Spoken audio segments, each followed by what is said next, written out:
Peace, family. This is Brother SUTEK, and I'm coming to you today representing a company called the Comedic Science of Prosperity.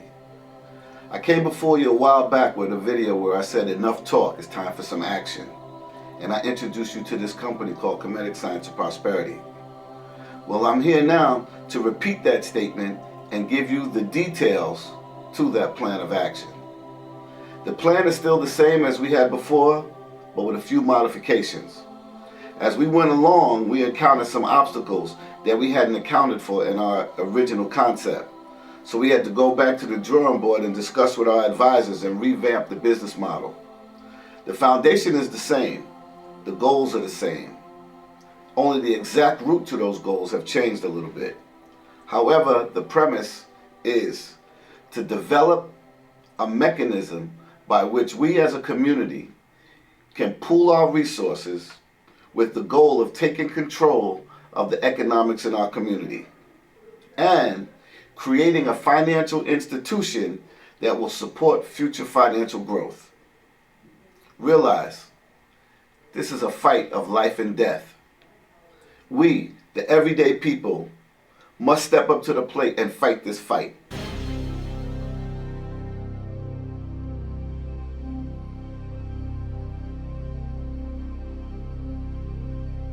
What we're looking for is ordinary people to do extraordinary things. Our economic condition in this country is the worst it has ever been. That is a direct result of us, Black Americans, not having an economic policy. Every other ethnic group that comes to this country has an economic policy. As a result of the lack of an economic policy, our future and the financial future of your children will be determined by other ethnic groups. Instead of controlling our own economics and building our own industry, we are destined to be back on the plantation and work for a new master. The only reason that we as Black people complain about racism is because we depend on the racist for our livelihood. We beg him to treat us fairly. The United States government has been fighting a war on poverty for over 50 years, and everyone is making strides except us. When do we fight our own war? In this undertaking, there's good news and there's bad news. The good news is we have the power and the resources to be successful. The bad news is we do not have an economic policy to organize that manpower and those resources. Until now. So today is the day we put into action an economic policy for Black America. Today is the day we fight our own war on poverty. But before we go further, let's define economics and policy. By doing this, you'll have a better understanding of what I'm talking about and what others are talking about when you hear them speak.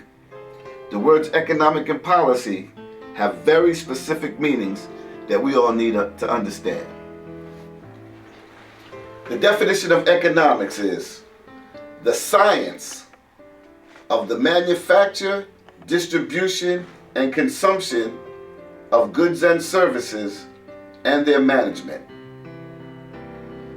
Now there's a word missing from that definition very conspicuously, and that word is money.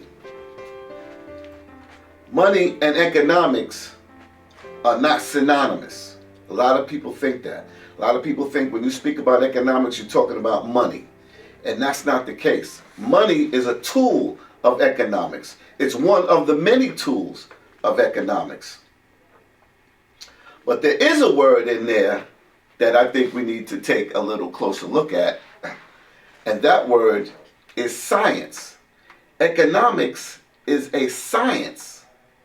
Science is a branch of knowledge or study dealing with a body of facts or truths systematically arranged and showing the application of general laws.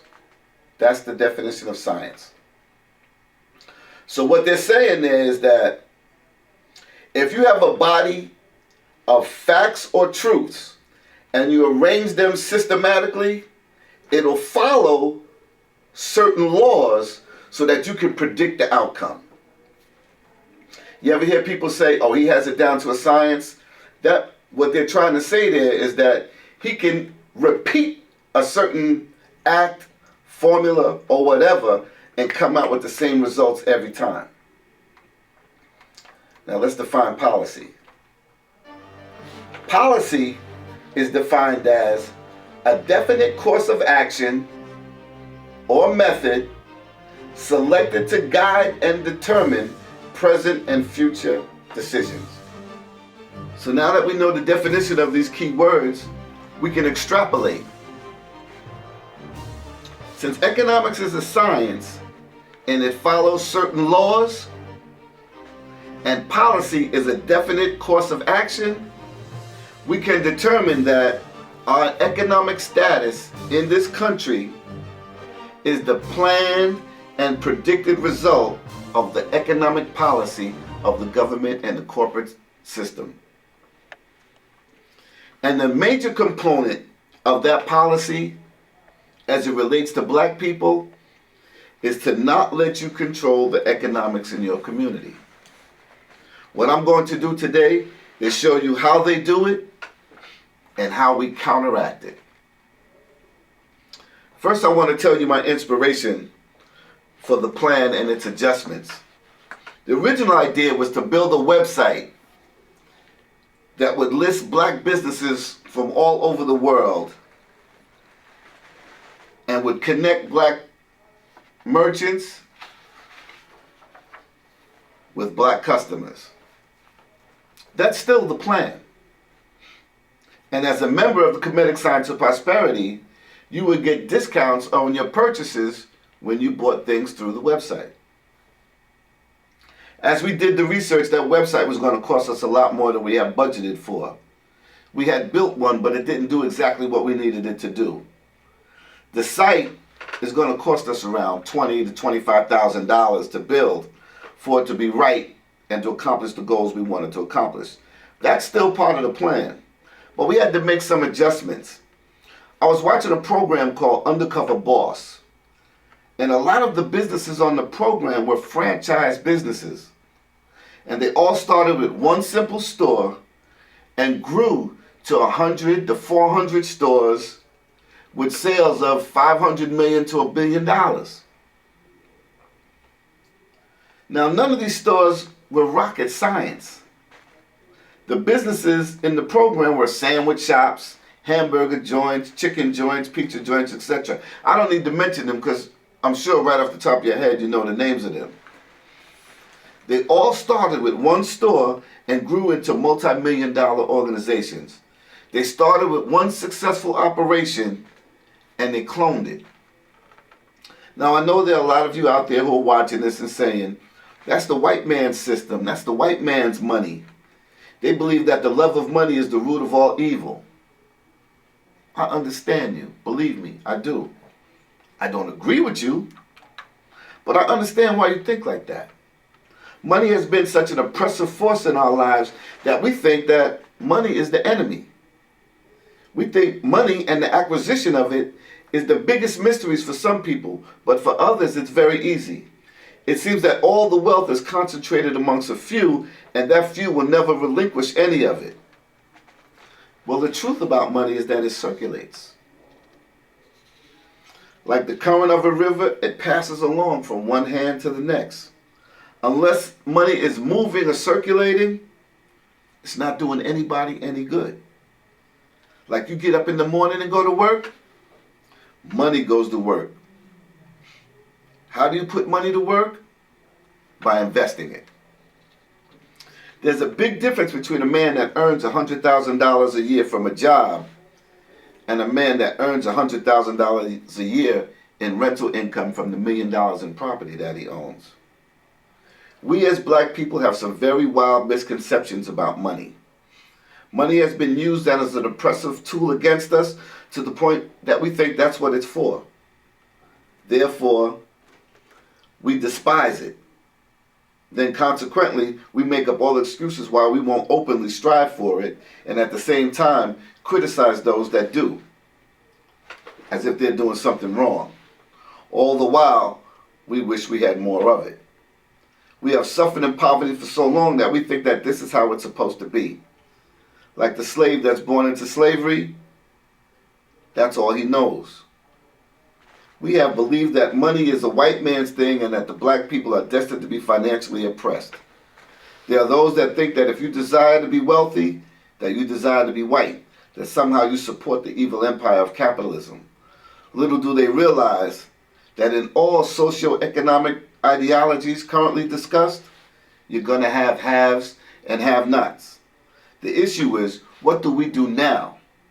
Wait until the world changes to a system more suitable to us, or do we get in the game and try to win? I want to win. Money is just a means of exchanging goods and services. There are those of us that equate wanting the finer things in life to wanting to be white, yet they admire the great kings and queens of ancient Africa. Well, all those people desired wealth and the finer things in life. You talk about how much you love Africa. Well, let me ask you.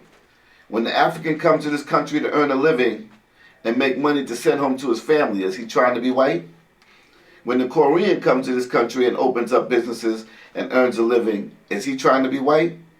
So why, if a black man or woman wants to be financially secure and wants that security for all black people, they're considered to be a sellout and trying to be white? Where did that attitude come from? Be mindful that financial issues are one of the leading factors in the cause for divorce, one of the leading causes of stress and hypertension, which is a silent killer among black people. You hear people talk about the demise of this country and the declining value of the dollar, and they speak of it with pride as if when that happens, black people will be free. They don't realize that if this economy fails, that by virtue of them being on the bottom, it will be worse for them than anyone else. They realize that they'll be in line, to be last in line to get anything. Well, today, we're going to talk about money. We're going to talk about investing in a movement and making that movement grow. But after we talk, we need to do. This is not a subject that takes care of itself by talking. This is something that we have to do to get the desired results. Talking is not going to get us where we need to be.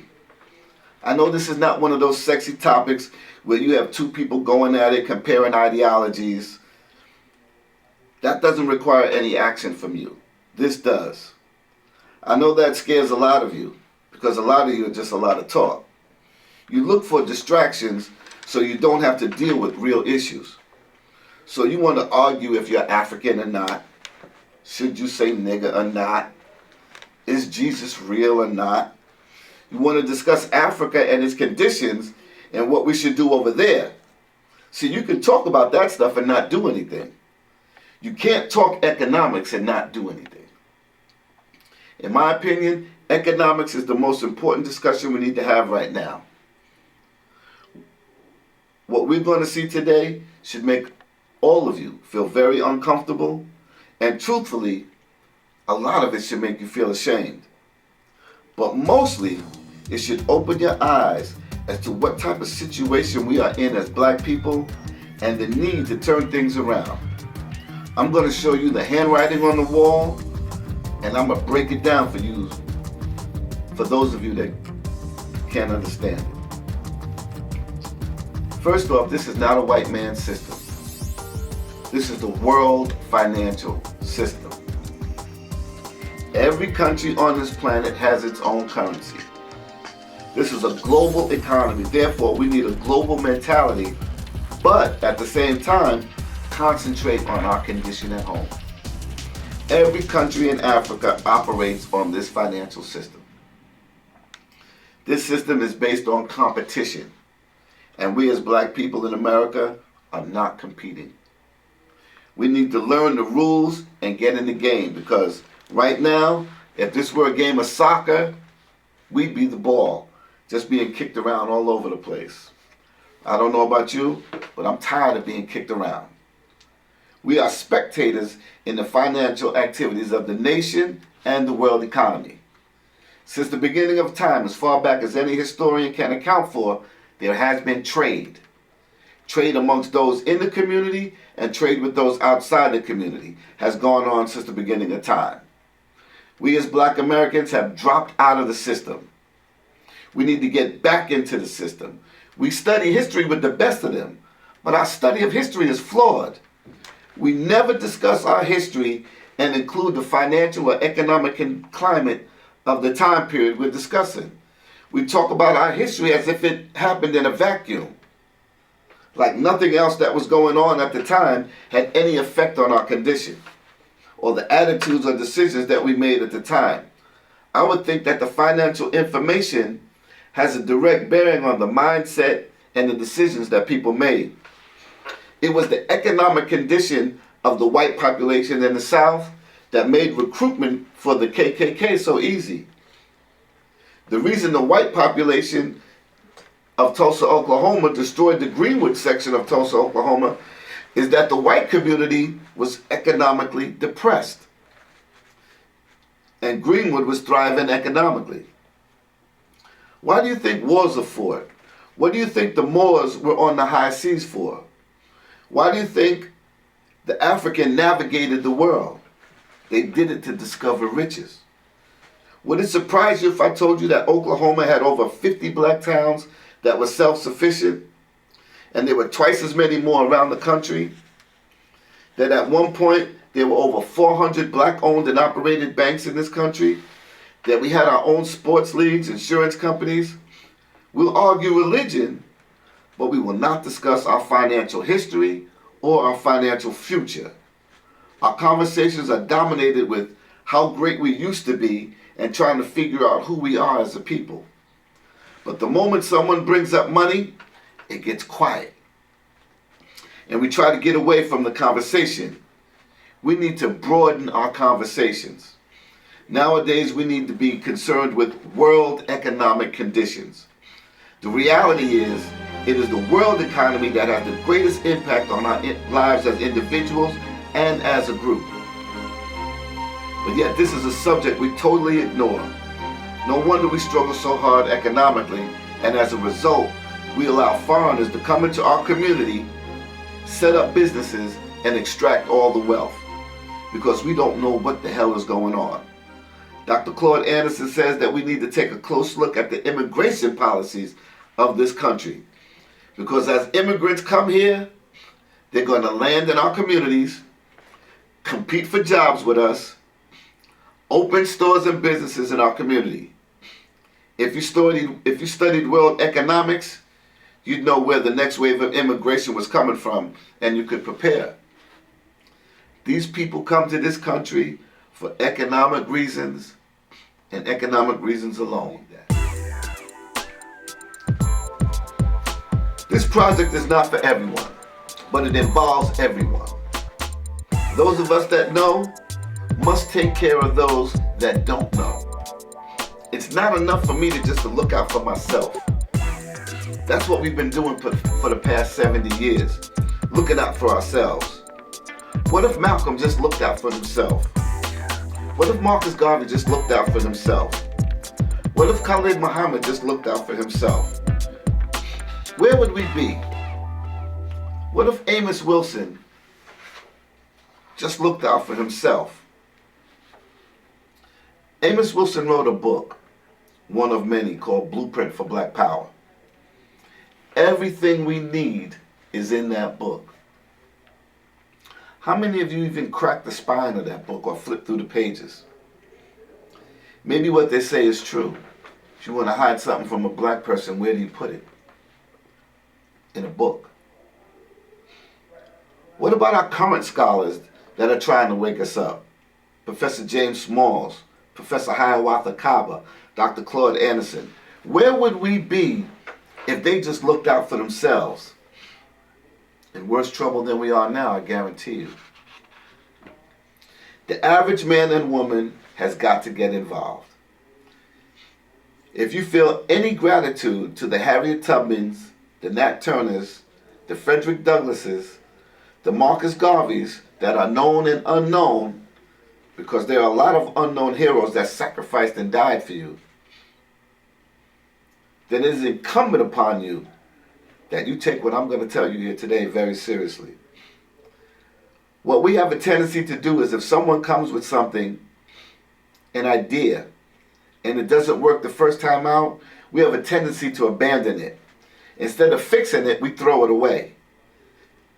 This idea is a work in process. We need to refine it as we go along. We need to stay committed. This idea has to work. Like I said before, this is life and death. So I'm looking for people that want to plant economic seeds that our children can harvest and our children's children can harvest. I'm looking for people that want more in life than they already have. I'm looking for people that want to take control of their economic destiny and the destiny of future generations. I'm looking for people that want to stop talking about the past and start investing in the future. I'm looking for people that want to put their money where their mouth is. If that's not you, do yourself a favor and turn this off, because you're only going to frustrate yourself. What I'm looking for are ordinary people that want to do extraordinary things. Malcolm X was an ordinary man that did extraordinary things. Marcus Garvey was an ordinary man that did extraordinary things. I'm looking for people that I can make history with. I want to go down in history as one of the founding fathers of the economic revolution of Black America. I'm looking for others that want to share that title with me. We as Black people have no economic policy. Every ethnic group in this country has an economic policy except Black Americans. I'm looking for people that want to set a national economic policy for Black America. Let me be clear. This is not a business idea. This is an economic movement. We must mobilize, organize, and strategize, like Marcus Garvey did, like Elijah Muhammad did, like Malcolm X did, like Dr. Claude Anderson is doing. This is not a get-rich scheme for the few. This is a get-rich movement. Unless we start thinking business economics, we as a people are headed for destruction. The handwriting is on the wall, and I'm going to read it for you today.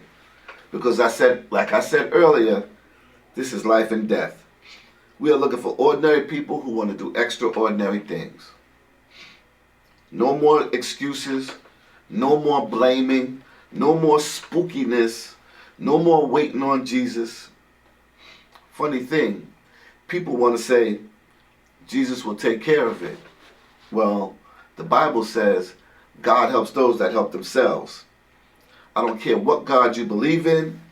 I don't care how sovereign you are. I don't care what kind of African you are. You just have to want a better existence and better future for Black people on this planet. And recognize that economics is one of the main areas that we are lagging behind in and want to catch up. That's the only condition that you must meet. If that's you, let's continue.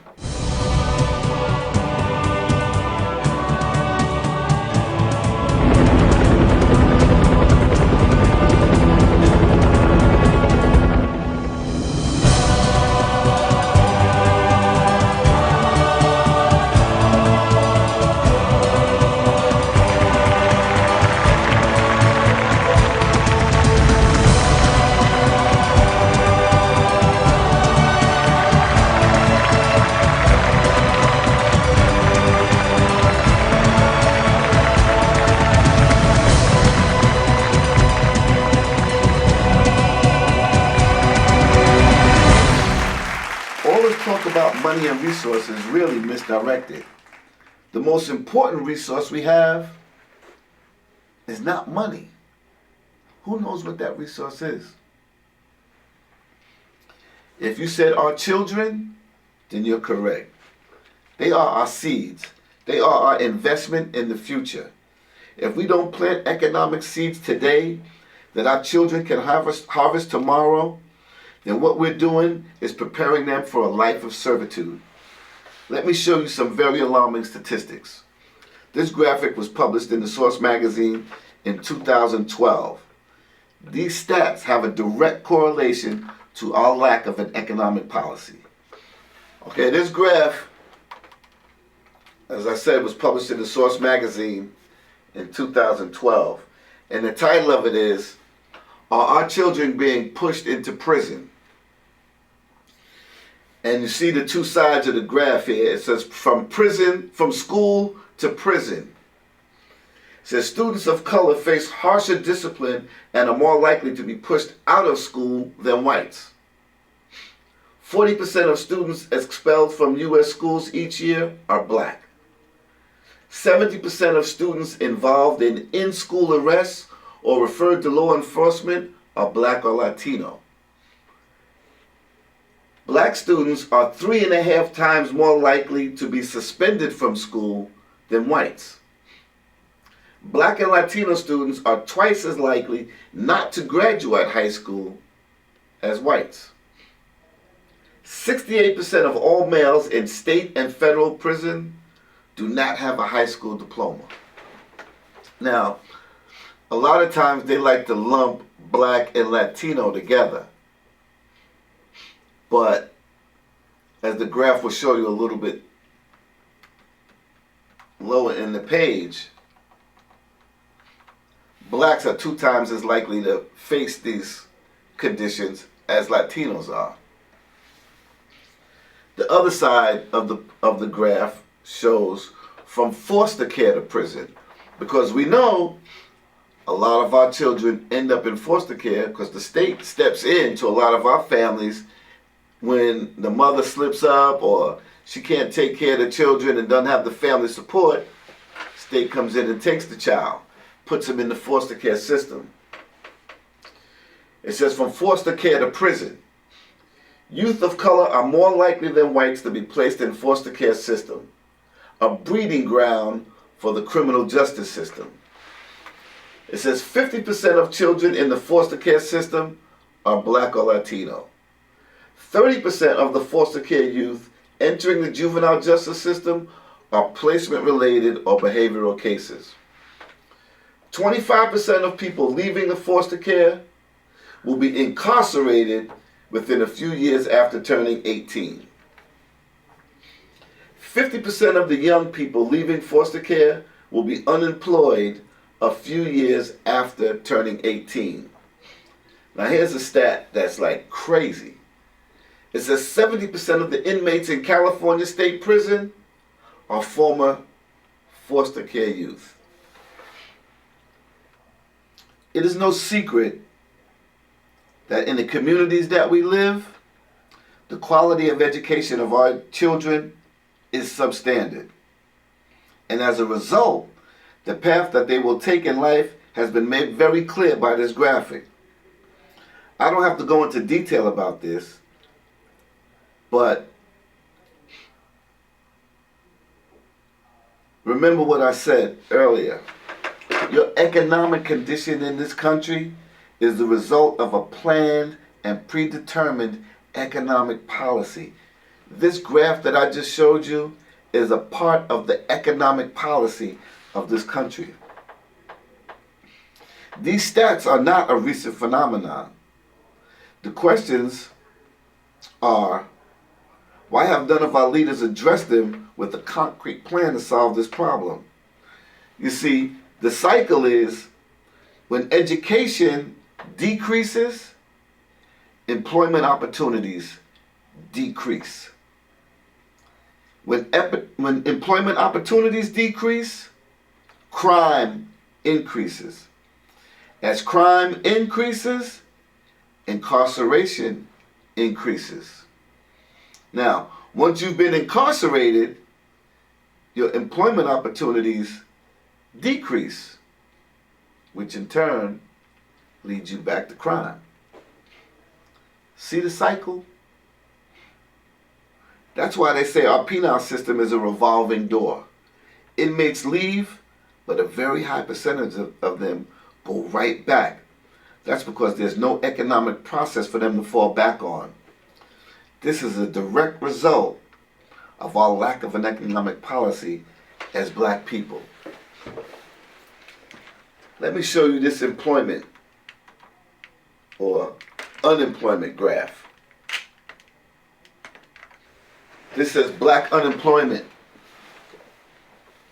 Now, in order to be counted as unemployed in this country, you have to be actively looking for a job or receiving unemployment benefits.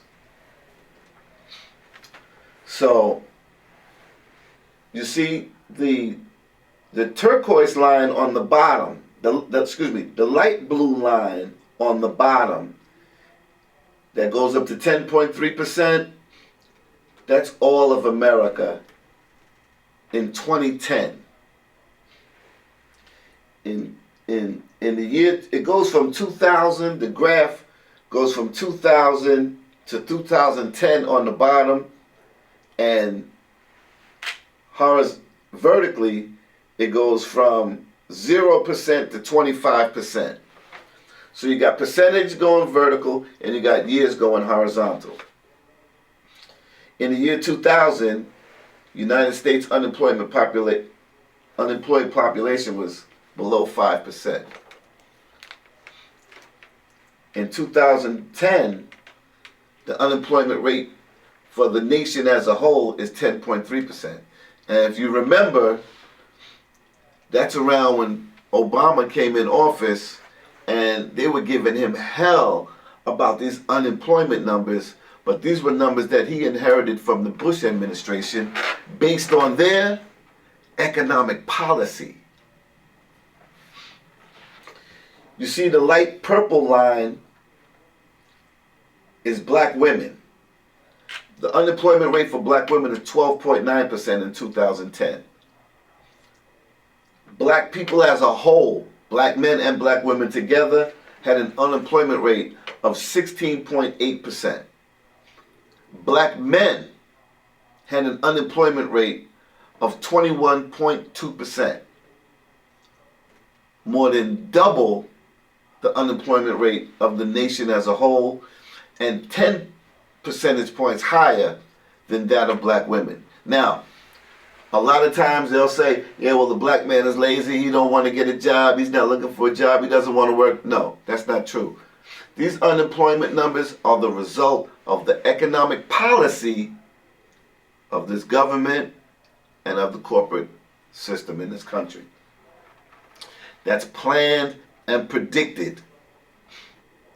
Now, when the unemployment rate for the nation as a whole reaches 7-8%, the government goes through all these machinations and tries to put all this stimulus in play in their policy to stimulate corporate hiring to reduce the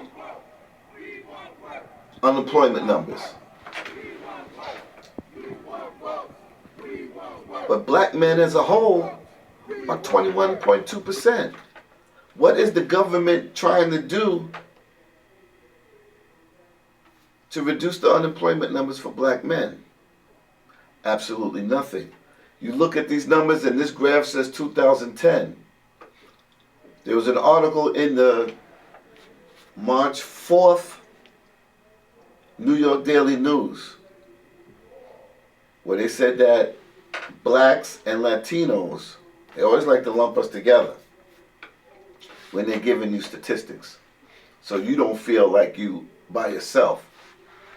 But they say our unemployment rate is twice that of the nation. That's blacks and Latinos, so that's men and women together. So we see that in 2010, the black man was 10 times higher than the black woman, right? So if the unemployment rate right now is like around 7%, and we 2 times as high as the nation, so that puts our unemployment rate up to 12%, and if we're 10 points higher than the black woman, that leaves us back at 22%. So our unemployment numbers as black men hasn't changed. Now, when you look back at the Willie Lynch letter and the making of a slave, what was the economic policy in the making of a slave? To put the woman out front and put the man behind.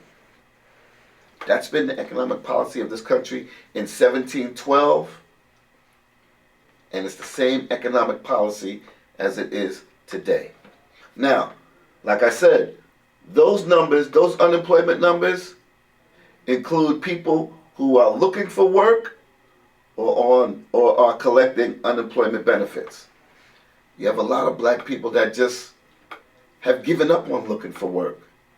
And now they out trying to get their hustle on and do what they can do to put some money in their pocket so that they can feed their families. And that's why our population in the prisons are disproportionately higher. See, they know all of that. They know exactly what's going to happen when you're unemployed. They know you're not just going to sit around and starve to death. They know you're not just going to sit around and watch your babies go hungry. They know you're going to go out in the streets, in these urban environments, and try to make it happen for yourself. So now it becomes a game of cat and mouse. You go out, commit the crimes, we try to catch you. 90% of the time, they're catching you. This is a direct result of black Americans not having an economic policy. Society puts a criminal stamp on our incarcerated brothers, and they wear it the rest of their lives. They come home, and we have nothing for them. The majority of them are not bad people. Many of them are just victims of this cycle. This is just the tip of the iceberg as to how serious our problem is. We talk about how out of control the generation behind us is. Well, like it or not, that's our fault. We let them down.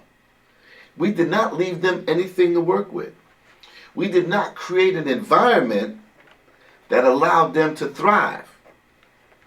All we did was throw away everything our ancestors sacrificed for to return to economic slavery. We had our own sports leagues. Where are they now? Gone. We had our own black towns. Where are they now? Gone. We had over 400 black-owned and operated banks. Where are they now? Gone. All we can do now is beg, march, and protest. The only reason we're surviving is because the United States government is making a way for us to survive. Without the government assistance, think where a lot of us would be. That's why your black woman doesn't need you or respect you, black man. You have the best woman on the planet, and you can't provide for her or protect her. The basics of what a man is supposed to do. Even those that have achieved a moderate level of success can't speak their minds because it might get back to their jobs. Physically and mentally, you descend from the best that mankind has to offer. Yet, instead of continuing that legacy, you choose to boost your ego by living off the accomplishments of your ancient ancestors. That shit is played out. We'll have long discussions on what our ancestors did instead of doing something ourselves. But as the saying goes, what have you done for me lately? And the answer is nothing. And that's sad. That's why it's so easy for white people to convince the world that the ancient Egyptians were white. Because you ain't doing nothing to prove them wrong. Or that it's even remotely possible that you come from a people that could accomplish such greatness in math, science, and economics. I got to be hard right now because y'all think this is sweet. You think things will work themselves out. They'll only work out if you work it out. I need 2,000 people to stand up. The more the better, but at least 2,000. We'll make history. We'll make change that's real. Every ethnic group that comes to this country comes with a plan for future generations.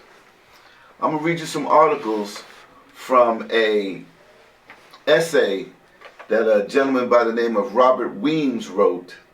It's called Out of the Shadows, and it's talking about the history of black business in this country. He has articles from the Chicago Foreign Language Press Survey, compiled by Work Progress Administration in 1942. What they did was they took excerpts from newspapers from prior years. One of the examples they give is from a newspaper dated December 14th, 1910. I'm not even going to play myself by trying to pronounce the name of the newspaper, but it's a daily Polish newspaper. It featured an editorial entitled Polish Trade. Now, a lot of us, and I'll speak for myself, we tend to lump all white people into one category as just being white. However, when they look out, they see themselves separate and apart from other white people. Like the Polish sees himself different from the Italian. He sees himself different from the Frenchman. He sees himself different from the Englishman. So when they came to this country, they weren't all intermingled. And they experienced a lot of discrimination, segregation, and financial and social oppression. Now, I'm not trying to put it on the level that we as black people went through. However, they went through it at whatever level they went through it. And this is how they counteracted it. In that Polish newspaper on December 14, 1910, the article reads, "Individual wealth in trade, commerce, and agriculture is the wealth of the whole nation. If our people," meaning the Polish, "do not develop agriculture, trade, and commerce in this country as others have developed them, then our lot will always be hard work labor in factories, coal mines, forests, and city streets. Wherever we turn in larger American centers, we notice huge stores, million-dollar skyscrapers, packed from top to bottom with articles of every description. We notice gigantic factories, railroads, electric and gas plants, streetcar lines, and every branch of trade and commerce. Vast wealth. But all this is in the hand of strangers." See, they see themselves separate and apart from the rest of white America. "We must understand that only through mutual strength and support can we hope to raise Polish industry and commerce in America to a place where it will be at least equal to that of strangers," meaning other whites in this country. Here's another example. This is from a Ukrainian newspaper, September 20th, 1910. The article is entitled "The First Ukrainian Factory in Chicago." "We urge the directors of this corporation to instruct our Ukrainians to be more interested in the economic field, for this is the only way to help indirectly the Ukrainian national cause. We should leave off quarrels and bickering among ourselves and strive to establish clean Ukrainian enterprises, cooperative savings banks, etc.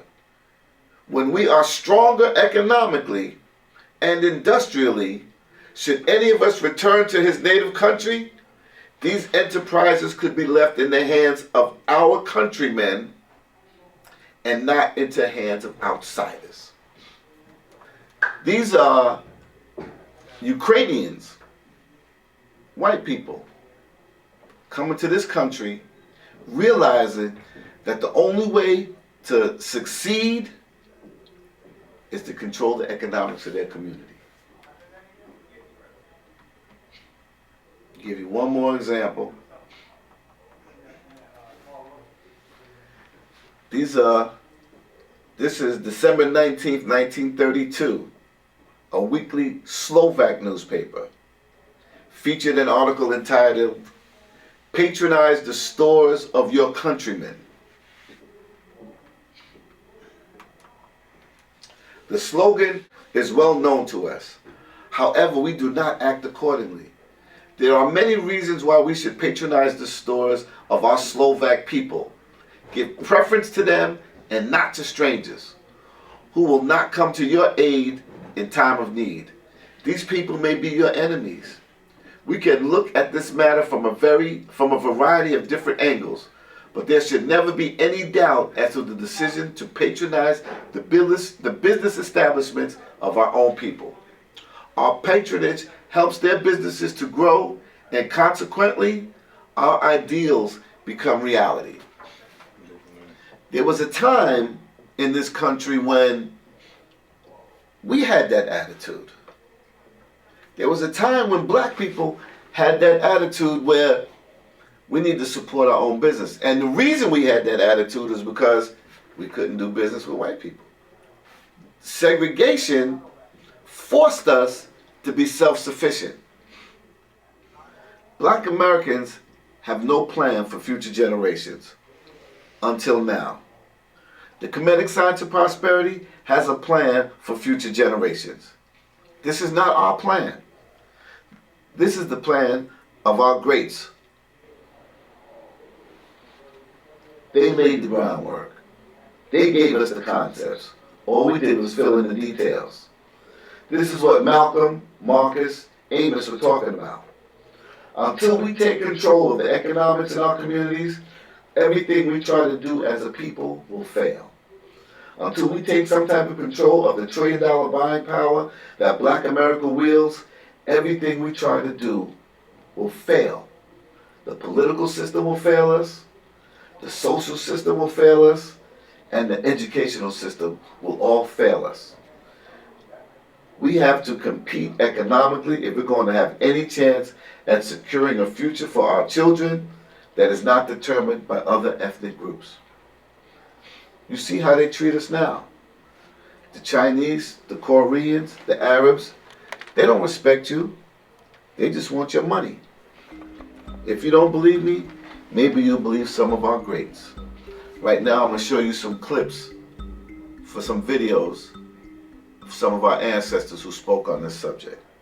Number one, recognize the necessity for unity and group operation.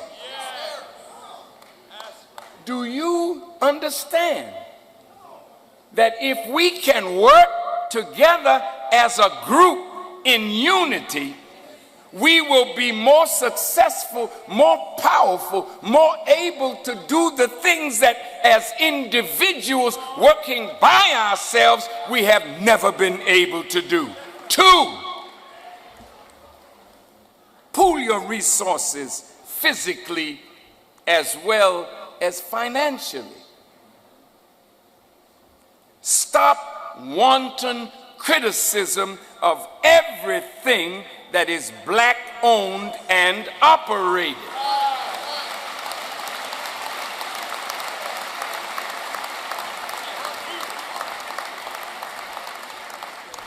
The reality is that there is no individual power without group power. You cannot become an individual ultimately until your group becomes collectively strong.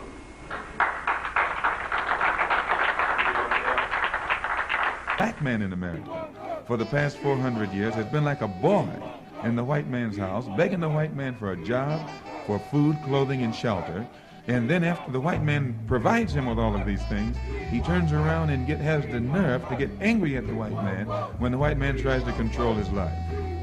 How can people, a group of people such as our people, who own no factories, have equal job opportunities competing against a race that owns the factories? The only way the two can have equal job opportunities is if black people have factories as well as white people have factories. And then we can employ whites or we can employ blacks, just like they can employ whites or they can employ blacks.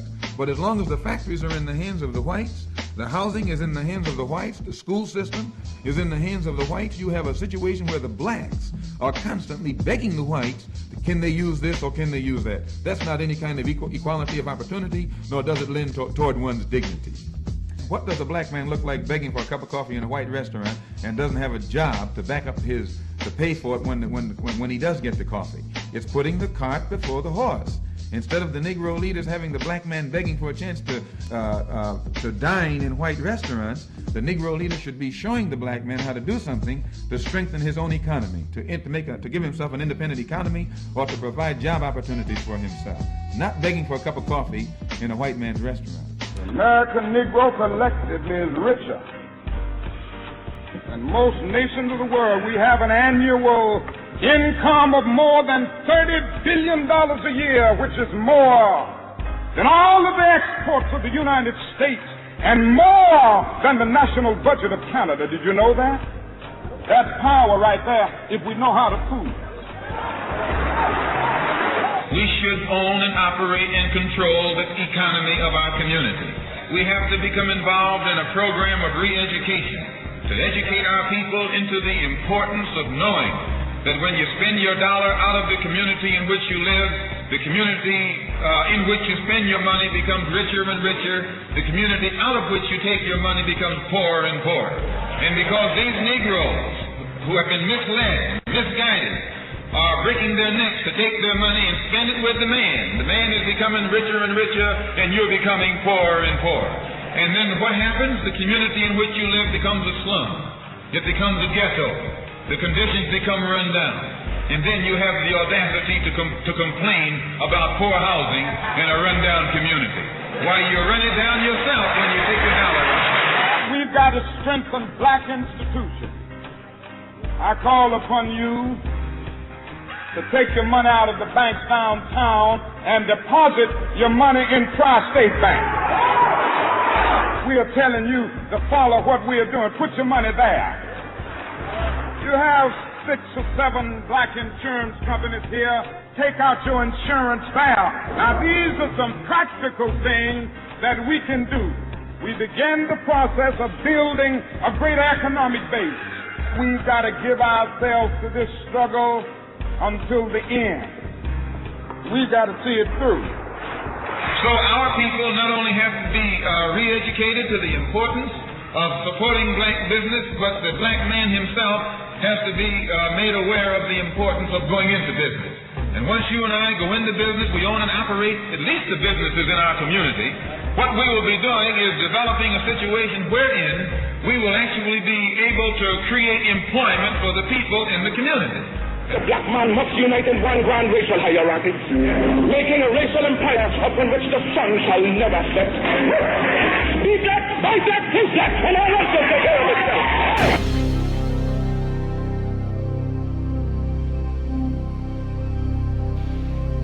So as you see, what I'm talking about is not new, but it still has not been addressed in a serious manner. Until now, no one has provided a step-by-step plan to accomplish what these greats saw as our #1 problem. Until now.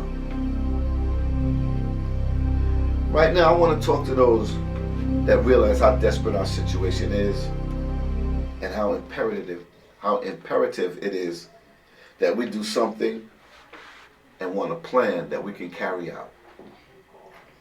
Look, any plan can be improved upon, but in order to improve upon a plan, you have to start it. The others that need convincing, I'll have to come back to you at a later date. I already wrote that lecture, but I'll get back to you. Right now, I need to preach to the choir, so to speak. We have to get this ball rolling. I'll come back later to the non-believers. Now, for those of you that are still tuned in, let's get busy. I'm looking for 2,000 people out of the 43 million that want to start an economic revolution. All 100% legal, following sound business principles. But let me tell you what it is first. The name of the country, as I said, is the Comedic Science of Prosperity. There are 2 divisions to the company. One is called MYOM, M-Y-O-M.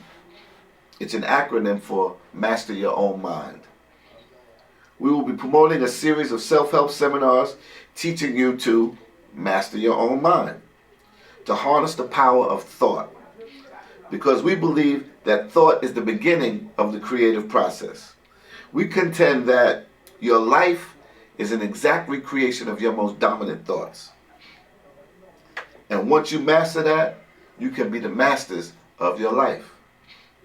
Our motto is see it, believe it, achieve it. The other division is KSP-EDC, and the EDC stands for Economic Development Corporation. The mission of the Economic Development Corporation is to build businesses that will in turn create employment opportunities for the people that live in our community and create a vehicle by which our money can circulate which is crucial to us gaining control of the economics of our community. The Economic Development Corporation will grow to be an economic institution that black businesses can come to for any type of assistance. We need these types of institutions. Every ethnic group has them. We will start in the retail sector and grow to the manufacturing sector and real estate development sectors with an eye towards import-export. In order to solve our problem, we need to take a detailed look at the environment in which we live. What is America? What makes America work? What does it take to be successful in this country? We need to look at the United States unlike we've looked at it before. I've always said, unless we look at the condition of black America through an economic lens, we will miss everything we need that is important to remedy our condition. As African Americans, we all have certain feelings about this country as a result of our personal experiences and the documented experience of our ancestors based on the color of our skin. We can't let that cripple us physically or mentally. Whatever you feel about this country, you can't let it blind you in your quest for success. We are so focused on the Caucasian that we don't see the other ethnic groups sneaking up behind us, poised to be your new economic masters. It is economics that is the engine that runs this country and every country on the planet. The United States is the largest consumer nation on the planet. What we as black people need to do is learn how this economic system works. Crucial information swirls around us every day and we pay no attention to it, not knowing that it is this information that controls every facet of our lives. If you watch the news on television, you get this information. If you buy a daily newspaper, you get this information. Every day they tell you how the stock market did that day. They tell you if it's up or if it's down. Unbeknownst to you, that information determines how much a gallon of milk will cost, how much a gallon of gas will cost, how much interest you'll pay on your mortgage, on your credit cards, on your car loan, or any loan for that matter. Yet most of us ignore this vital information. How many of you read the business section of your newspaper? The information contained in the New York Stock Exchange, the Standard & Poor's 500, and NASDAQ is the engines that run this country. We need to learn these principles. Trust me when I tell you, every other ethnic group knows these principles. When the Latinos and the Caribbean people participate in what they call a SUSU, they are using New York Stock Exchange principles, corporate finance principles. All the New York Stock Exchanges, or any exchange for that matter, is a vehicle by which people pool their money to invest in a business to help that business raise the necessary capital to operate. A single share of stock represents an ownership share in a corporation. Only corporations issue stock. When Facebook went public, meaning when they offered ownership shares to the public, they sold 460 million shares at $35 a share in one day. Do the math. In one day, they made over $15 billion just by selling ownership shares in the company. They allowed the world to pool their money and invest in the company.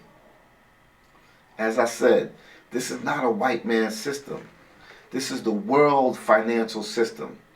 And as inhabitants of this planet, we need to learn what's happening today and what will happen tomorrow. Not only what happened thousands of years ago. Everybody says we need to pool our money. Yet nobody gave you a method by which to do it, because we don't have a working knowledge of finance. This simple method has gone unmentioned. It's this principle of selling ownership in a company that is the vehicle by which we pool our money. This is the principle that Marcus Garvey was doing when he sold stock in the Black Star Line. This is a stock certificate that Marcus Garvey sold to raise the necessary capital to finance the Black Star Line. You can see on here, it was capitalized at $500,000, $5 a share.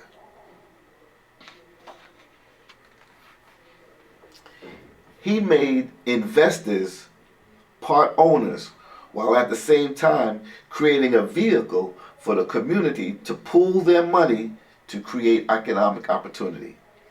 He made the community partners in their own success. KSP is building on that legacy. We worked out the kinks and we're ready to move forward with it. In order for a business to be successful, it needs money to grow and to operate.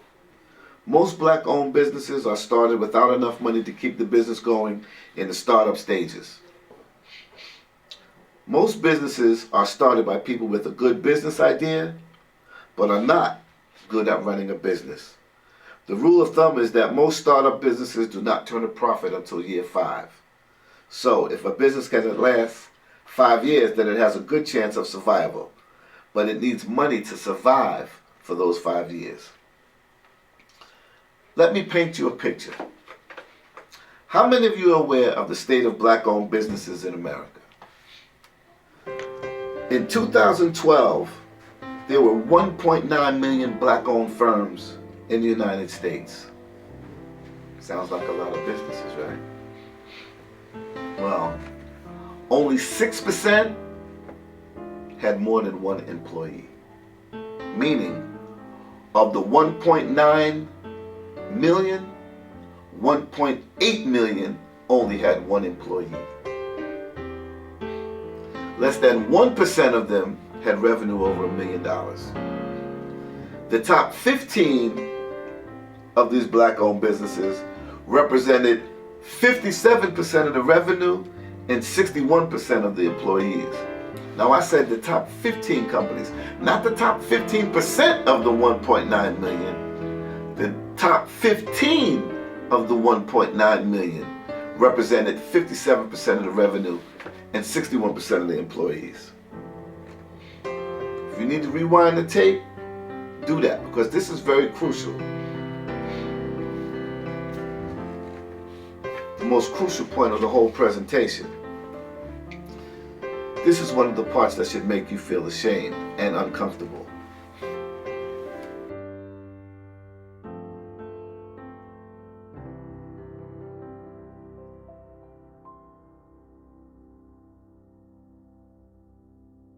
This slide is entitled The 1.2 Trillion Black Economy. And it breaks down black business growth in this country. It has ethnicity, number of firms, gross revenue, percentage share, and average revenue per firm. Total firms in the United States was 27,093,000, with gross revenues over $30 trillion. The average revenue per firm was $1.1 million. Blacks, as I said, had 1.9 million firms with a gross revenue of $137.5 billion.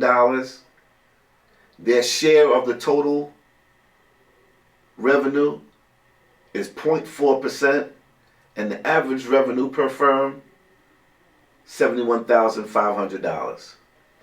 Asians had 1.5 million firms, $514 billion in gross revenue, and they represent a 1.7 share of that revenue. And their average revenue per firm was $331,000. Hispanics had 2.2 million firms, gross revenue of $345 billion, and they represent 1.2% of that gross revenue. And their average revenue per firm was $153,000. Now, Hispanic businesses their average revenue per firm more than doubles that of the black average revenue per firm. And Asians are almost 4 times average revenue per firm.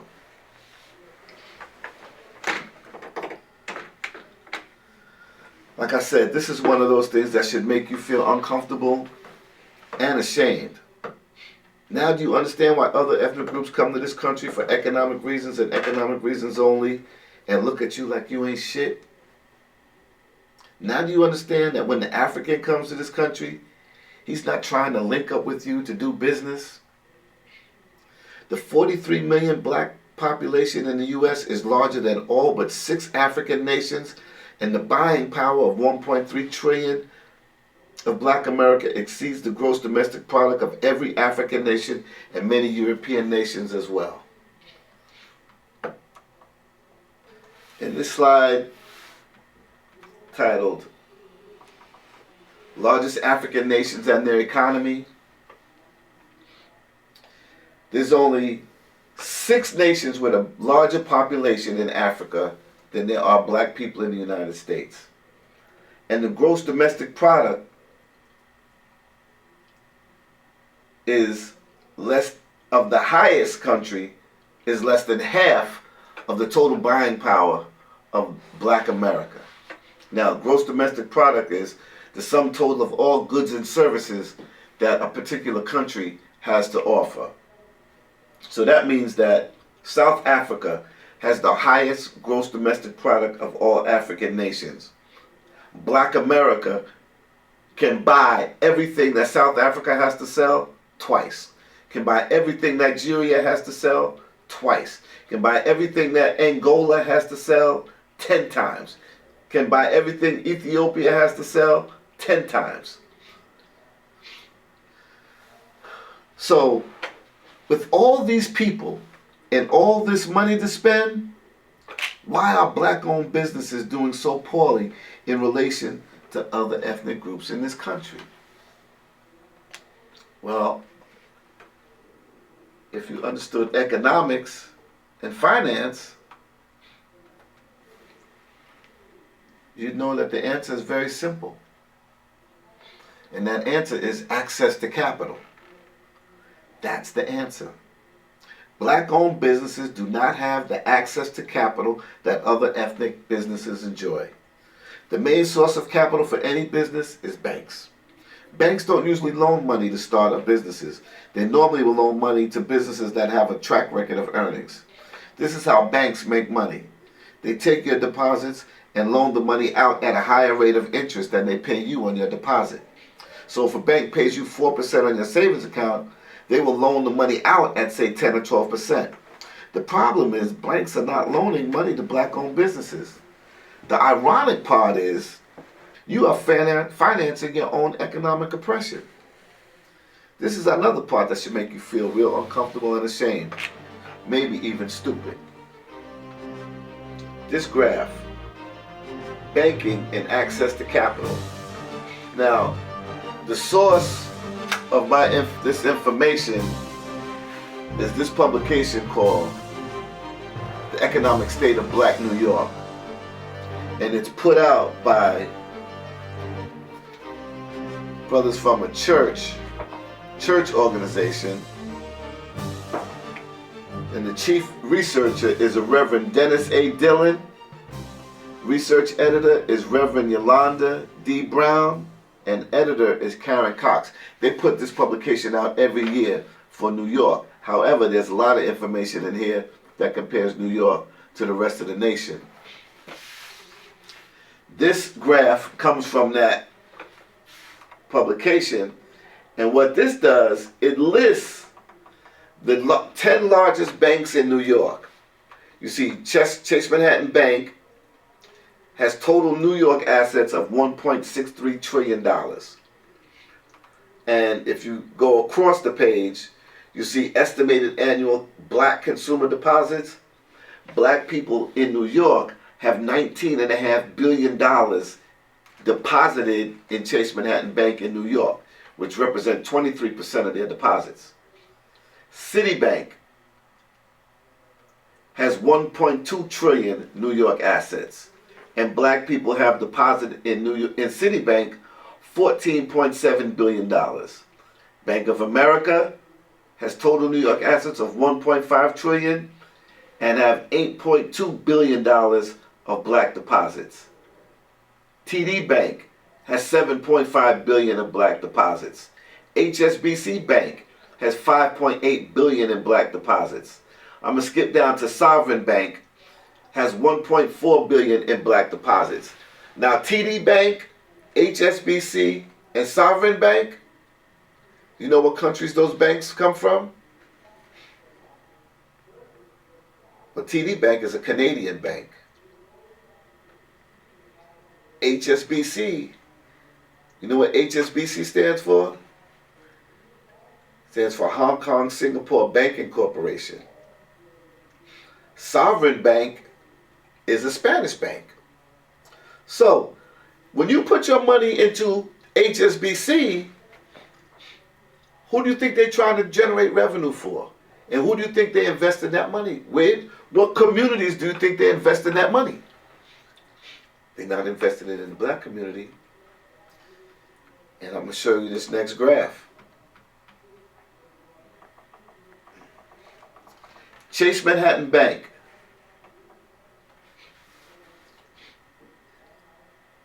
In 2000, what year is this?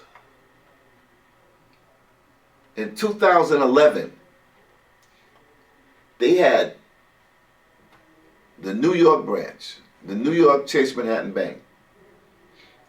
They had 770 loans, business loans, of $108 billion. The total amount of loans to black businesses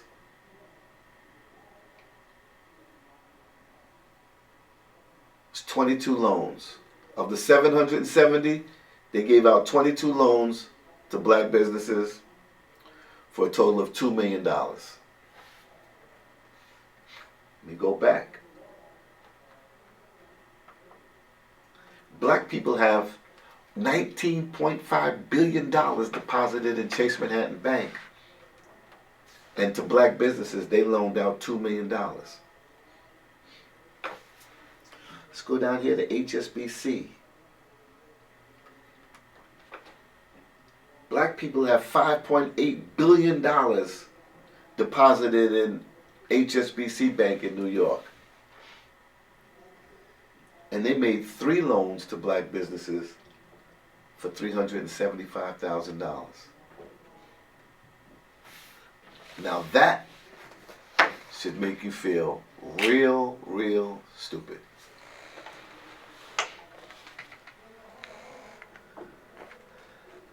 If I told you this wasn't by design, I would be lying to you.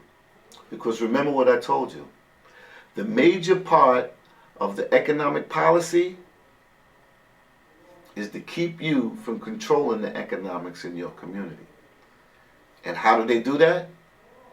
They don't make the money available to you to be able to invest in businesses so that you can control the economics in your community. This is a planned and deliberate action. Black people have just as good of business ideas as any other ethnic group. Black people can run businesses just as good as any other ethnic group. From that same publication, the top 10 black corporate executives. Ursula M. Burns, she's the president and CEO of Xerox Corporation, a black woman. Kenneth Chenault, chairman and CEO of American Express Company. Stephen A. Davis, chairman, CEO, Bob Evans Farms Incorporated. Roger Ferguson, president and CEO of Tia Kreff Corporation. Tia Kreff is the Teachers Insurance and Annuity Association. Kenneth C. Frazier, chairman and CEO of American Company. It's a giant pharmaceutical company. All these are Fortune 500 companies, of which black people are chairman and CEO. So it's not like black people aren't capable of running multi-billion-dollar corporations, because here's the proof right here.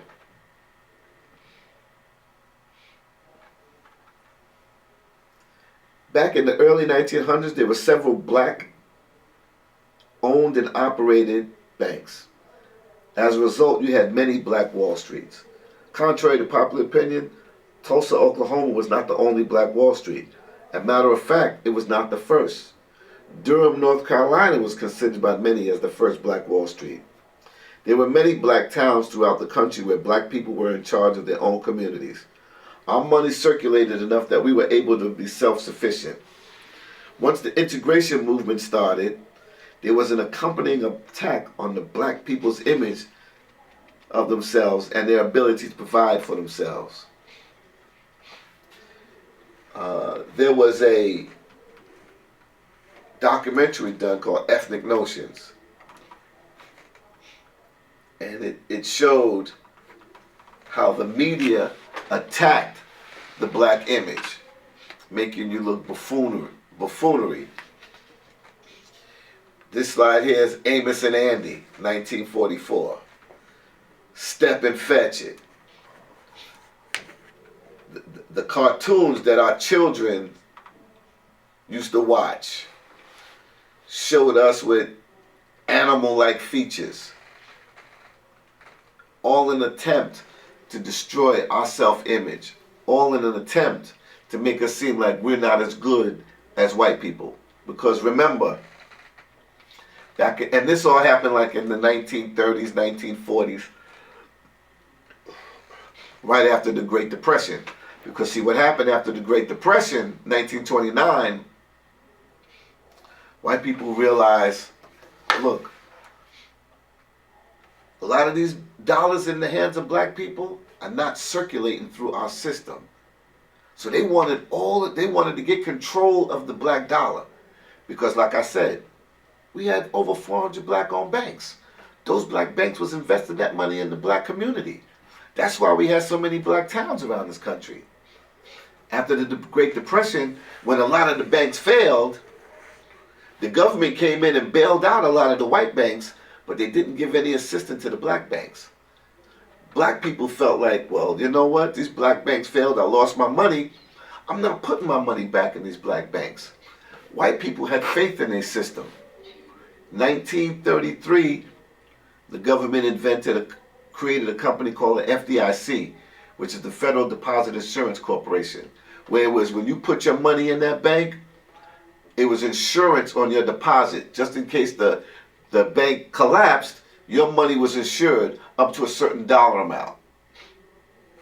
In order for black banks to get into that system, they were discriminated against. They couldn't get into that system. So a lot of black banks couldn't insure black people's deposits. Black people started investing their money in the white banks. And what that did was cripple black economics. It was an attempt, in my opinion, and I'm just speaking from my research, the whole idea behind the integration movement was to get control of the black dollar. We had our own sports leagues, but what they do in the 1940s, they started integrating the white sports leagues with Jackie Robinson. Why? Because white people were filling up Negro League stadiums watching their games. So once they realized that white people would watch blacks play, they wanted to get control of that dollar. They wanted to get control of that black dollar. Once they realized that white people would go to a stadium and sit there with black people and watch a baseball game. You understand? They bankrupt the Negro League. The Negro League didn't go bankrupt because of poor management.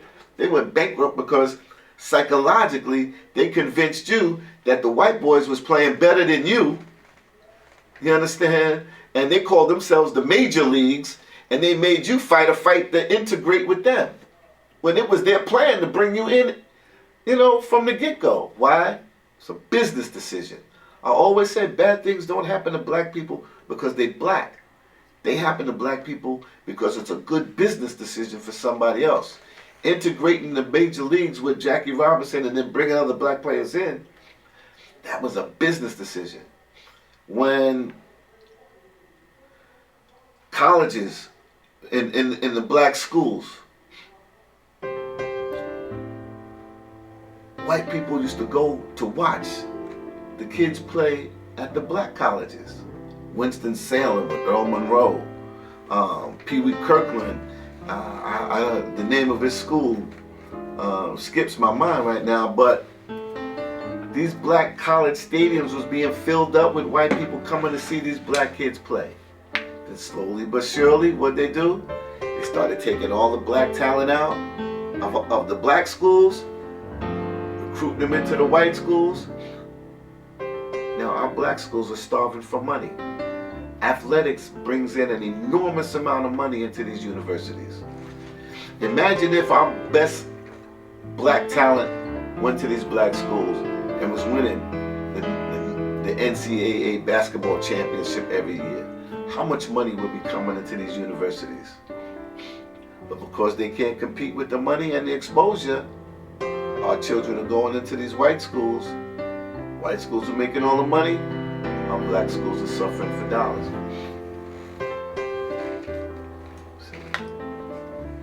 The notion was born that we needed white America to take care of us. We were convinced that they just did everything better than we did. We believed their products were just better than anything we can produce. I'm not trying to blame white people, but to highlight there was a time when we were in the game that we were doing things that this current group of ethnic groups are doing now to succeed. Like I said, we had black-owned banks that invested in communities. We need to get back to that. KSP wants to act like a bank until it can become a bank.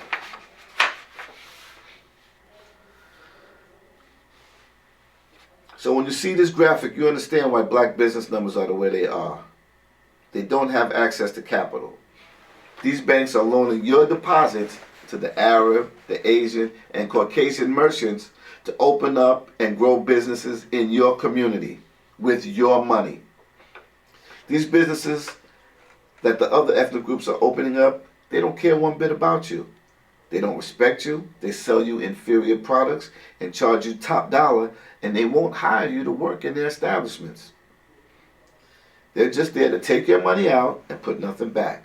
They know that you're the only group of people that would allow such a thing to happen. So it's no mystery why they come to our community first, set up shop, get money, and then pass the business on to other ethnic groups at the same time. In another KSP discussion I had, I spoke about African traditions that we no longer adhere to. One of those traditions is one of the 7 principles of Kwanzaa, which is Ujima, which means cooperative economics. In that KSP, my own discussion, I discussed how other ethnic groups are aiding and abetting and acting in concert. Other ethnic groups are following Ujima with great success. Let me give you an example. I'm from Harlem, so my example was set around Harlem. However, I'm certain this holds true for all other large cities in the country.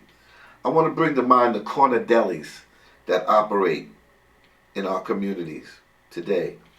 Well, back in the 60s and 70s, these stores were owned and operated by black people in our community. We called them mom and pops.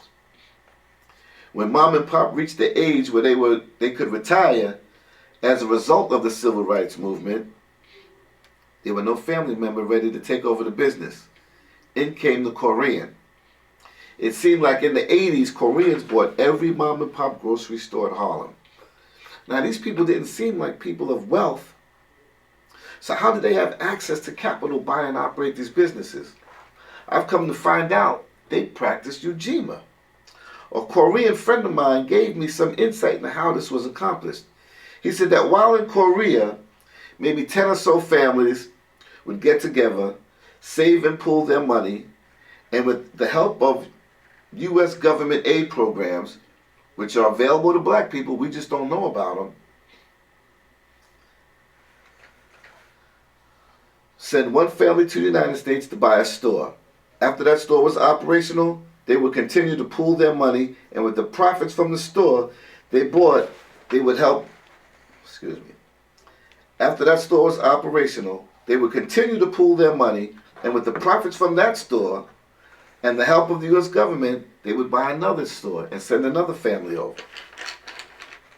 They would continue this till all 10 families purchased a store and moved to the United States. Now you have 10 stores all selling the same thing. As a result, they could set up their own wholesale and distribution network. See how this builds? See how jobs are created? The Korean Grocers Association is now a $10 billion a year business.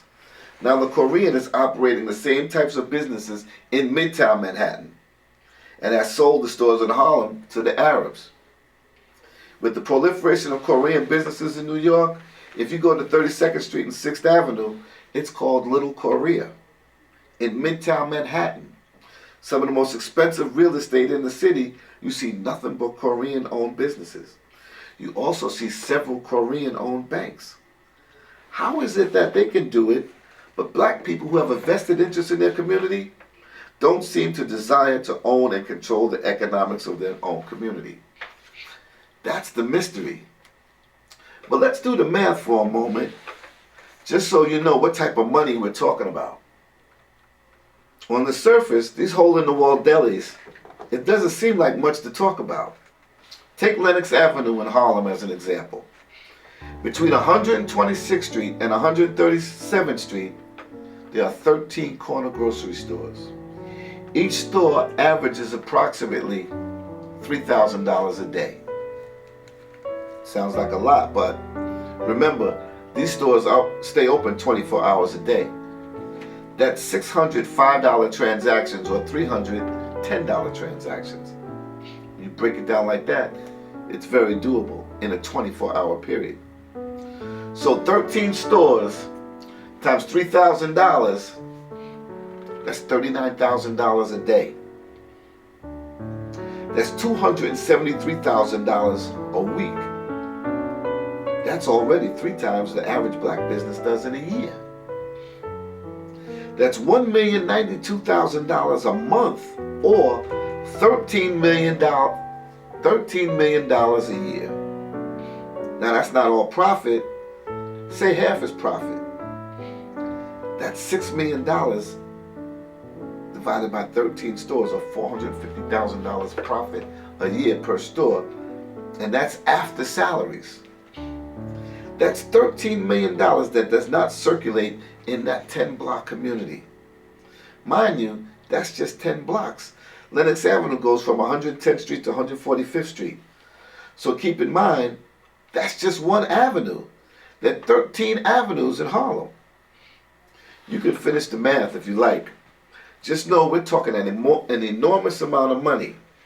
Also know this, and this is the key part, that 13 million is controlled predominantly by one ethnic group, and it's not black people. That's $13 million that does not circulate in your community. That 13 million goes into the other ethnic group's community. I don't know about you, but I'm tired of spending my money with people that have no respect for me or for other black people. This needs to change. We need to change it. These stores operate very much like franchises. They all sell the exact same thing. They all virtually look alike. And they're owned and operated by one ethnic group. They virtually operate as one store. Do you think they're competing against each other or cooperating with one another? What if people that lived in that 10-block community own those 13 stores? Then your politicians would pay attention to your needs. The quality of education in your community would increase. Your children could work in the stores in the 10 blocks and not resort to crime to earn a living. The police would protect you rather than harass you. My point is, your whole living experience would change if you controlled the economics of your community. One last thing, that's just grocery stores. The moral of the story is you had no idea of the wealth that you contribute to the welfare of others at your own expense. Just imagine if you were part owners in a corporation that owned all 13 stores. and eventually every similar store in Harlem? What if you were part owners in a corporation that owned several fast food restaurants in Harlem? What if you were part owners in a corporation that was able to employ your children, nephews, nieces, so that they could work in the communities in which they live and become owners of their own businesses one day? Now, how do you make that happen? Well, the Comedic Science of Prosperity has a plan to do just that. So what is the big plan we have? First, let me say this is not something I came up with by myself. This is a plan that is the product of a lot of brainstorming by business professionals. I cannot mention the names because they want to remain anonymous because of their current endeavors. But I have been guaranteed their support in the formation and continued development of this project. The plan is really simple. It's the presentation that we had to work on. Because we know that we as black people are very skeptical when someone starts talking about money and investing. We still have that old Negro mentality. You almost have to shame black people to do what's right for themselves. It's like they only trust it if a white person tells them. I guarantee you, you're going to have some Negroes that take shots at what I'm telling you today. But this is all fact. Everything I've said today, you can reference. We, the conscious community, are supposed to be above that. We're supposed to have conquered those demons. If not conquered them, at least recognize them when they're holding us back. Many of you are familiar with me, and you know my favorite saying, death to the Negro. Many of you think I mean actually kill a Negro, physically. When actually I mean kill the slave mentality that exists in all of us. Negro is a state of mind. The Negro is a creation of the slave master to be used as a tool for him and a weapon against each other. This is actually Dr. Khalid Abdul Muhammad saying. He used to say, in order for the black man to live, the Negro has got to die. We have to go beyond the obvious things that hold us back as a people. Let me give you an example. Bernie Madoff, a Jew, stole billions of dollars from his own Jewish people under the guise of investing their money. Do you think Jewish people are wandering around saying that you can't trust Jews to do the right thing? Catholic priests, they've done some of the most horrific crimes to children, the most vulnerable among us. But do you think Catholics are saying that we can't trust our priests? We have to recognize that mistrust of one another was one of the weapons that have been used to manipulate and control us. We have to stop falling for the tricks. We call ourselves the conscious community for a reason. Let's live up to it. Let's stop paying lip service to our fallen and carry on their work. The president of Apple Computers died. The next week they came out with a new iPad and a new iPhone. And the organization is stronger than ever. However, Elijah Muhammad died and the Nation of Islam hasn't fully recovered yet. Malcolm is assassinated and his organization died with him. Marcus was deported and the UNIA went with him. What's the difference between our organizations and the Caucasians' organizations? Our leaders didn't account for the business aspect of what they were doing. They had the right idea, but the wrong approach to the organization. At KSP, we learned from their mistakes. We didn't abandon their ideas, we improved upon them. My mother used to say, anybody can learn from their own mistakes, but it takes a wise man to learn from the mistakes of others. We need to learn from their mistakes and keep the train moving. Dr. John Henry Clark used to say, bury the man, continue the plan. That's what Apple Computers did. That's what they all do except us. The man dies, the plan dies. That's because we're not looking at our situation through an economic lens. I'm the one that's going to get this started, but if something happens to me, this company is built to keep moving forward. How many black organizations can you say that about? Remember, you're not invested in me. You're invested in a movement that's built like a business. You're investing in yourself. You're investing in your future based on sound business principles and on sound economics. Like math, economics is not a white thing or a black thing.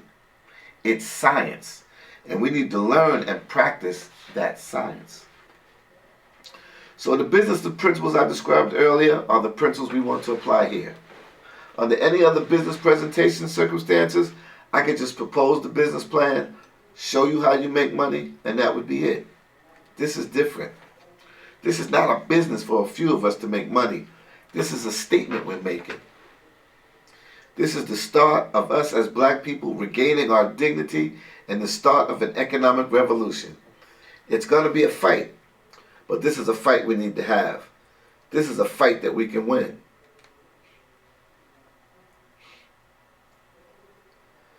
We can argue Jesus all day. You can argue history all day. But the minute you start talking about money, you're putting your life on the line. Marcus did it. That's why he had to go. As I showed you earlier, Malcolm was talking about it. He had to go.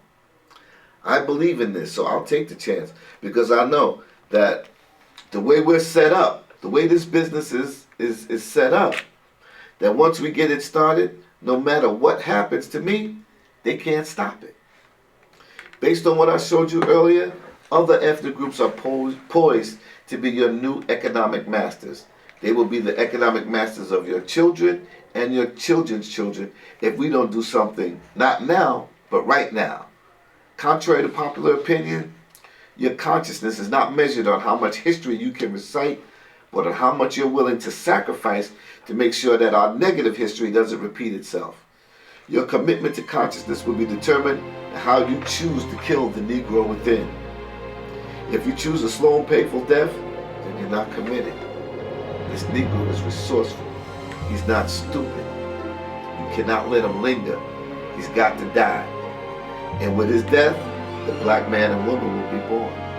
The black man doesn't have to be convinced to do the right thing. He does it automatically. The black man doesn't rely on other ethnic groups to provide employment for him and his family. He creates employment for himself. The black man doesn't let other ethnic groups provide for his woman and children. He provides for them. So you see, Khalid was right. In order for the black man to live, the Negro has got to die. That's why I always say death to the Negro. I read that in ancient Rome, as a result of the dominance of Hannibal and his father over Rome, Romans used to greet each other by saying death to Carthage. We need to greet each other with death to the Negro. That will put us in the right frame of mind and keep us focused on our goals, which is economic independence. We at KSP want to change the dynamics. We want to change you from tenants to landlords. We want to change you from consumers to producers. We want to change you from employees to employers. We want to change you from defendants to prosecutors. We want to change you from slaves to masters. So the task at hand is we need a way that we can pool our money so as to raise the necessary capital to start businesses and at the same time spread the risk. We need financial institutions that we support that can grow and will in turn support us. KSP is that institution. We're looking for 2,000 people that can invest $500 and commit to $10 a month as a membership fee into Kemetic Science of Prosperity. This is what we plan to do. The business plan is to start businesses that we can be developed and cloned into franchises. We want to build one successful business and then duplicate it. As we grow, we will build other types of businesses. We're not trying to reinvent the wheel. When the foreigners come to our communities, they open businesses that cater to our necessities. Other ethnic groups are selling you your food, your clothing, and your health and beauty items. And they are all very successful. We want to open businesses that are already successful in our communities and go head to head. The buying power of Black America is 2012 was $1.2 trillion. In 2009, this graph shows you how we spent our money. On apparel products and services, we spent $29.3 billion. On appliances, we spent $2 billion. on beverages, and beverages are broken down between alcoholic and non-alcoholic. We spent $3 billion on alcoholic beverages, and we spent $2.8 billion on non-alcoholic beverages. Books, we spent $321 million. And I think that's one of the only items that we spent in the millions on. Everything else is in the billions.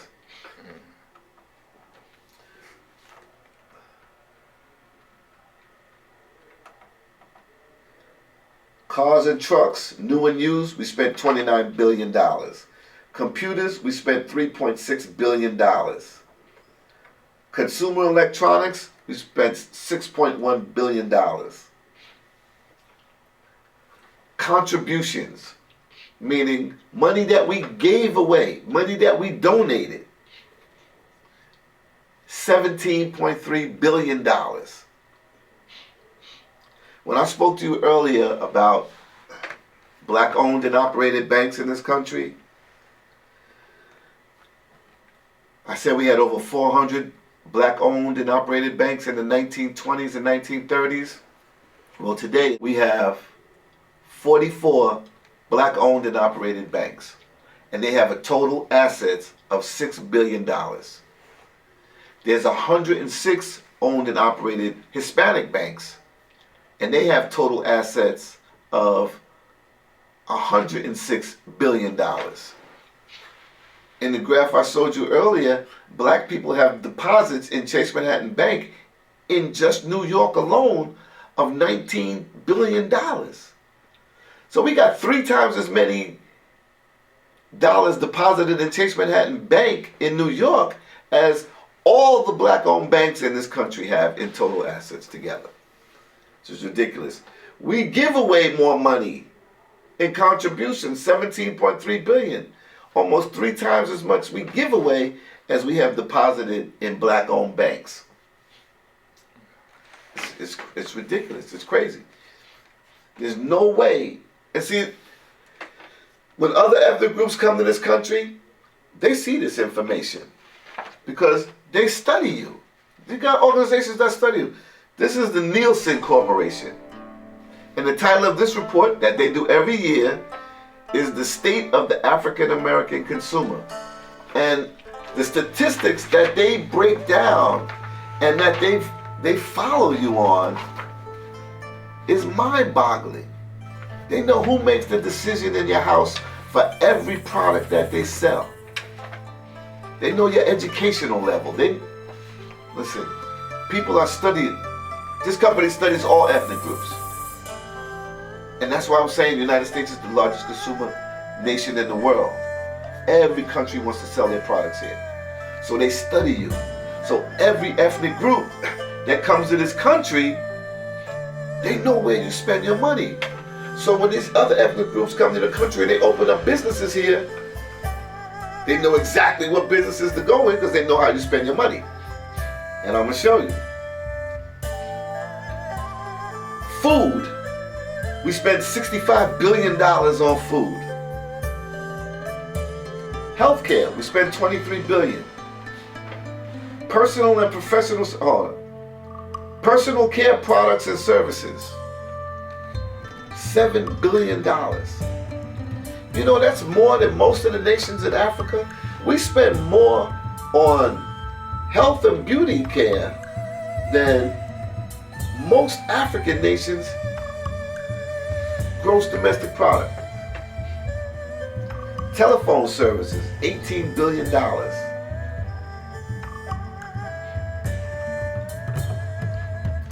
We have to get control of this. And the reason that we are in such bad shape is that we don't have black businesses to spend that money with. We have to create black institutions where we can spend our money so that our money circulates, so that we can control our dollar. We have to regain control of the black dollar. So like I said, we're looking for 2,000 people that can invest $500 and commit to $10 a month as a membership fee to Comedic Science Prosperity. The statistics indicate that fast food and restaurants is the market that lend themselves to be most successful in terms of franchises in our community. And those are some of the most successful businesses in our community. Among the types of businesses we're looking at are food businesses with a healthy menu. We will not only open businesses, but we will give them the business support to ensure their success. We will hire business professionals to run the company. Like I said earlier, just because you have a good business idea doesn't mean you can run a business. This is why we will hire business professionals to develop the business. Then we clone it. Just like McDonald's, just like Burger King, Pizza Hut, Red Lobster, Blimpies, and the corner deli store. There's nothing rocket science to selling hamburgers, sandwiches, or pizza. If one man can do it, another man can do it, especially if the blueprint has already been written. That reminds me of a movie with Eddie Murphy, Coming to America. The black guy, McDowell's, he had the hamburger joint. There was a scene where he was reading the McDonald's manual on how to run his business. Like I said, the blueprint is already there. When McDonald's did it, Burger King copied it. When Burger King copied it, Wendy's copied it. When KFC did it, Popeyes copied it. You understand? The blueprints is there. All we have to do is copy it. Put a black face on it so black people know where to go. There's nothing rocket science to selling chicken.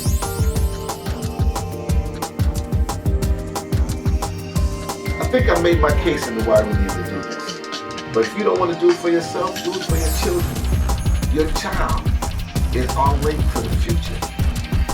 And he is only as strong as the weakest link.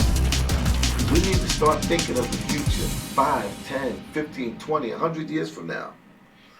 What's it going to look like for our children? Are we going to fail another generation? When it comes down to this, what it comes down to is, would you invest $500 today for a chance to save the future of your children and their children? As I said earlier, our children are our most precious commodity. When you look at the generation we let down, are we prepared to make the same mistakes again? Are you comfortable with other ethnic groups holding the keys to your children's financial future? This is how you invest.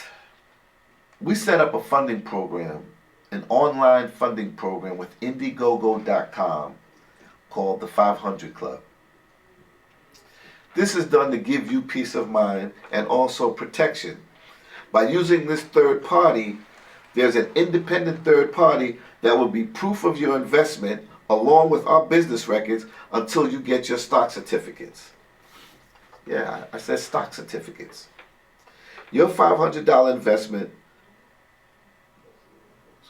for your $500 investment, you will be an owner in the company and your investment will be protected by the assets of the company.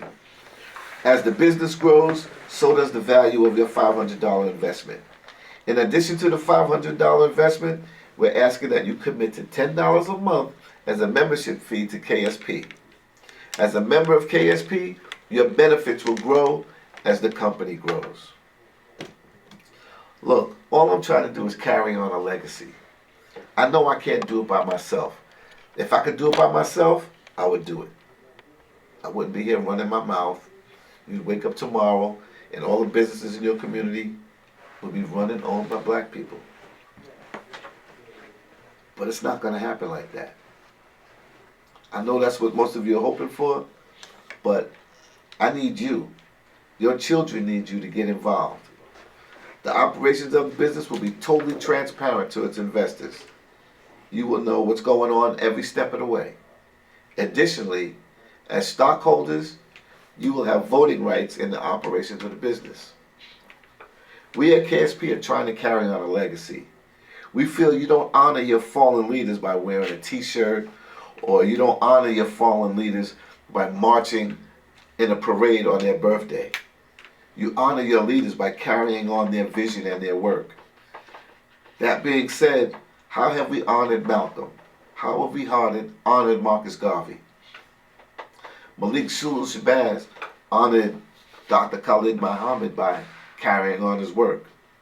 He buried the man and continued the plan. You heard the video of Malcolm. You heard the video of Amos Wilson.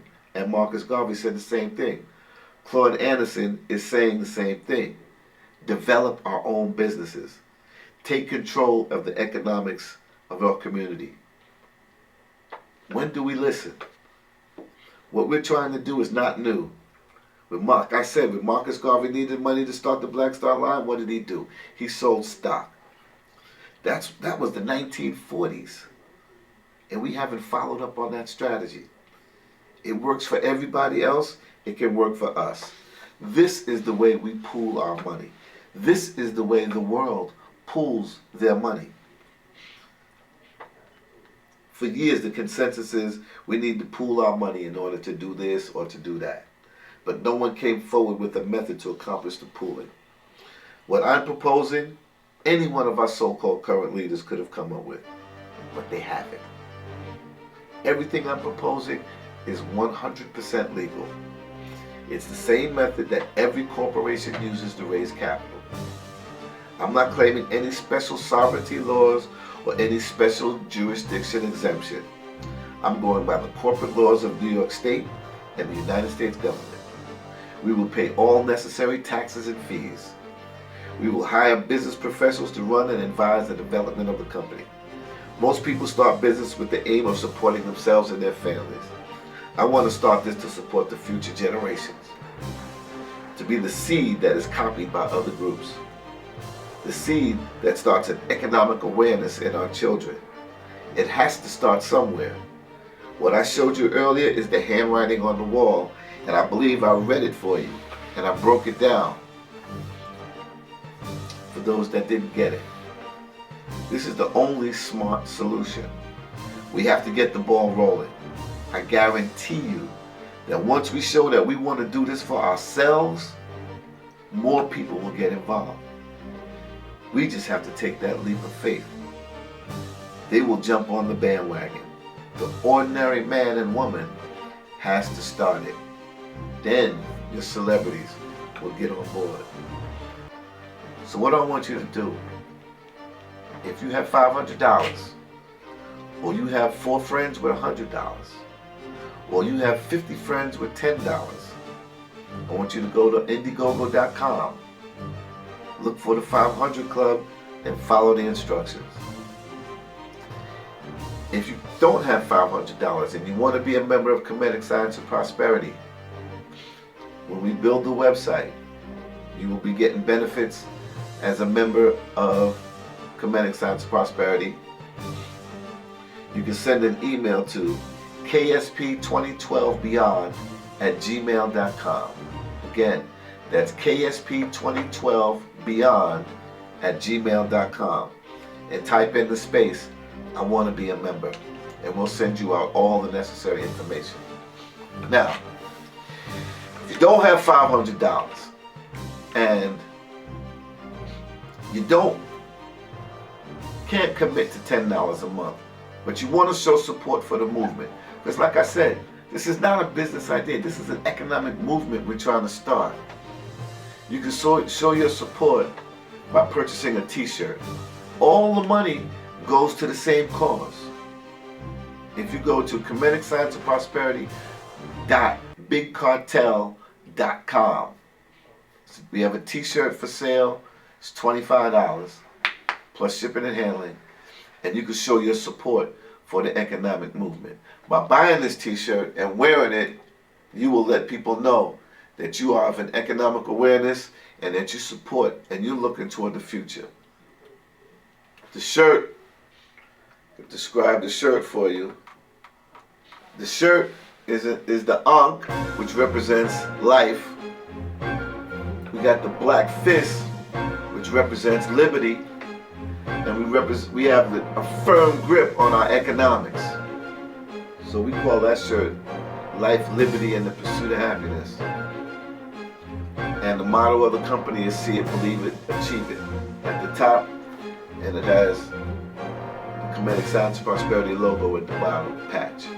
It's a very well put together shirt, very much worth $25.